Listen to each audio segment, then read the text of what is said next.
ਸਵਾਲ ਇਹ ਪੈਦਾ ਹੁੰਦਾ ਵਾ ਕਿ ਅਸੀਂ ਕੋਈ ਵੀ ਚੀਜ਼ ਕਿਉਂ ਖਾਂਦੇ ਹਾਂ। ਇਸ ਸਵਾਲ ਤੋਂ ਬਾਅਦ ਇੱਕ ਜਵਾਬ ਜਿਹੜਾ ਕਿ ਆਮ ਬੰਦੇ ਦਾ ਹੋ ਸਕਦਾ ਉਹ ਇਹ ਹੋ ਸਕਦਾ ਕਿ ਅਸੀਂ ਕੋਈ ਵੀ ਚੀਜ਼ ਢਿੱਡ ਭਰਨ ਵਾਸਤੇ ਖਾਂਦੇ ਹਾਂ। ਅਤੇ ਜੇ ਅਗਰ ਇਹਦਾ ਗਹਿਰਾ ਜਵਾਬ ਹੋਏਗਾ ਤਾਂ ਉਹ ਇਹ ਹੋਏਗਾ ਕਿ ਅਸੀਂ ਆਪਣੇ ਜਿਸਮ ਦੇ ਵਾਸਤੇ ਤਾਕਤ ਹਾਸਲ ਕਰਨ ਵਾਸਤੇ ਅਸੀਂ ਕੋਈ ਵੀ ਚੀਜ਼ ਖਾਂਦੇ ਹਾਂ। ਅਤੇ ਇਹ ਹੈਗੇ ਆ ਇਸ ਸਵਾਲ ਦੇ ਦੋ ਸਾਦਾ ਜਵਾਬ ਕਿ ਢਿੱਡ ਭਰਨ ਵਾਸਤੇ ਖਾਂਦੇ ਹਾਂ ਅਤੇ ਤਾਕਤ ਲੈਣ ਵਾਸਤੇ ਖਾਂਦੇ ਹਾਂ। ਜਦਕਿ ਇਹਦਾ ਇੱਕ ਇੰਤਹਾਈ ਗਹਿਰਾ ਜਵਾਬ ਵੀ ਆ ਕਿ ਜਿਹਦੇ ਤੋਂ ਬਹੁਤ ਘੱਟ ਲੋਕ ਵਾਕਫ ਆ। ਜਿੰਨੀ ਦੇਰ ਤੱਕ ਅਸੀਂ ਉਸ ਜਵਾਬ ਤੋਂ ਵਾਕਫ ਨਹੀਂ ਹੋਵਾਂਗੇ, ਜਦੋਂ ਤੱਕ ਸਾਨੂੰ ਉਸ ਜਵਾਬ ਦੀ ਜਾਣਕਾਰੀ ਨਹੀਂ ਹੋਏਗੀ, ਉਨੀ ਦੇਰ ਤੱਕ ਅਸੀਂ ਆਪਣੇ ਜਿਸਮ ਨੂੰ ਤਾਕਤਵਰ ਨਹੀਂ ਰੱਖ ਸਕਦੇ ਅਤੇ ਅਸੀਂ ਮੁਖਤਲਿਫ ਕਿਸਮ ਦੀਆਂ ਪੇਚੀਦਾ ਬਿਮਾਰੀਆਂ ਤੋਂ ਨਹੀਂ ਬਚ ਸਕਦੇ।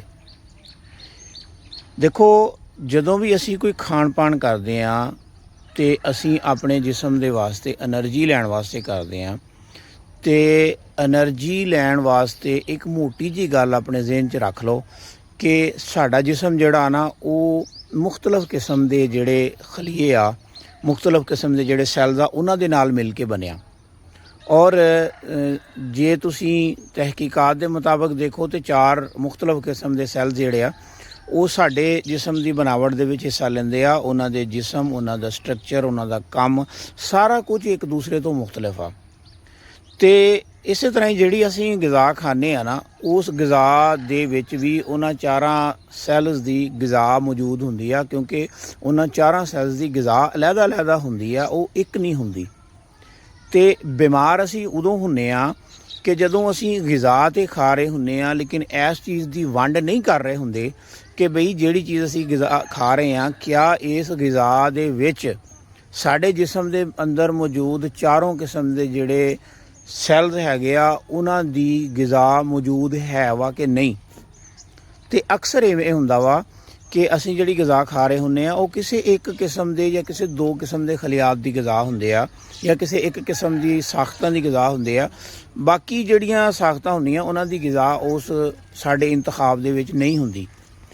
ਜਦੋਂ ਇਹ ਸਿਲਸਿਲਾ ਲਗਾਤਾਰ ਚੱਲਦਾ ਰਹਿੰਦਾ, ਇੱਕ ਲੰਬਾ ਅਰਸਾ ਗੁਜ਼ਰ ਜਾਂਦਾ ਇਸੇ ਤਰੀਕੇ ਦੇ ਨਾਲ, ਅਤੇ ਫਿਰ ਕੀ ਹੁੰਦਾ ਕਿ ਫਿਰ ਸਾਡੇ ਜਿਸਮ ਦੇ ਅੰਦਰ ਕੁਛ ਖਾਸ ਕਿਸਮ ਦੇ ਟਿਸ਼ੂਜ਼ ਅਤੇ ਸੈੱਲਜ਼ ਦੀ ਗਿਜ਼ਾ ਦੀ ਸ਼ਦੀਦ ਕਮੀ ਜਾਂ ਡੈਫੀਸ਼ੈਂਸੀ ਹੋ ਜਾਂਦੀ ਆ। ਅਤੇ ਉਹਦੀ ਸੂਰਤ ਦੇ ਵਿੱਚ ਜਿਸਮ ਦੇ ਉਹ ਹਿੱਸੇ ਜਿਹੜੇ ਆ ਜਾਂ ਉਹ ਸੈੱਲ ਜਾਂ ਉਹ ਟਿਸ਼ੂਜ਼ ਜਿਹੜੇ ਆ ਉਹ ਕਮਜ਼ੋਰ ਹੋਣਾ ਸ਼ੁਰੂ ਹੋ ਜਾਂਦੇ ਆ।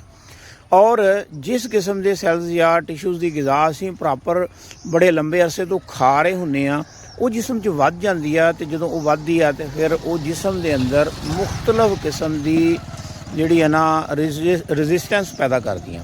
ਜਿਸ ਤਰ੍ਹਾਂ ਕਿ ਇਨਸੂਲਿਨ ਰੈਜ਼ਿਸਟੈਂਸ ਪੈਦਾ ਹੋ ਜਾਂਦੀ ਹੈ, ਇਸੇ ਤਰ੍ਹਾਂ ਹੋਰ ਵੀ ਰੈਜ਼ਿਸਟੈਂਸ ਪੈਦਾ ਹੋ ਜਾਂਦੀਆਂ। ਮਤਲਬ ਕੀ ਆ ਕਿ ਅਸੀਂ ਜਦੋਂ ਇੱਕੋ ਤਰ੍ਹਾਂ ਦੀ ਗਿਜ਼ਾ ਖਾਈ ਜਾਵਾਂਗੇ ਅਤੇ ਫਿਰ ਸਾਡੇ ਜਿਸਮ ਦੇ ਅੰਦਰ ਕੁਝ ਅਜ਼ਾ ਜਿਹੜੇ ਆ ਉਹ ਓਵਰ ਵਰਕ ਦੇ ਵਿੱਚ ਚਲੇ ਜਾਣਗੇ, ਉਹਨਾਂ ਦੀ ਉਹ ਸੈਂਸੀਟਿਵਿਟੀ ਬਰਕਰਾਰ ਨਹੀਂ ਰਹੇਗੀ। ਔਰ ਕੁਛ ਜਿਹੜੇ ਸਾਡੇ ਜਿਸਮ ਦੇ ਹਿੱਸੇ ਆ ਜਾਂ ਸਾਡੇ ਸੈੱਲਜ਼ ਆ ਜਾਂ ਟਿਸ਼ੂਜ਼ ਆ, ਉਹਨਾਂ ਦੀ ਗਿਜ਼ਾ ਦੀ ਡੈਫੀਸ਼ੈਂਸੀ ਹੋ ਕੇ ਉਹ ਬਿਮਾਰ ਔਰ ਕਮਜ਼ੋਰ ਹੋ ਜਾਣਗੇ।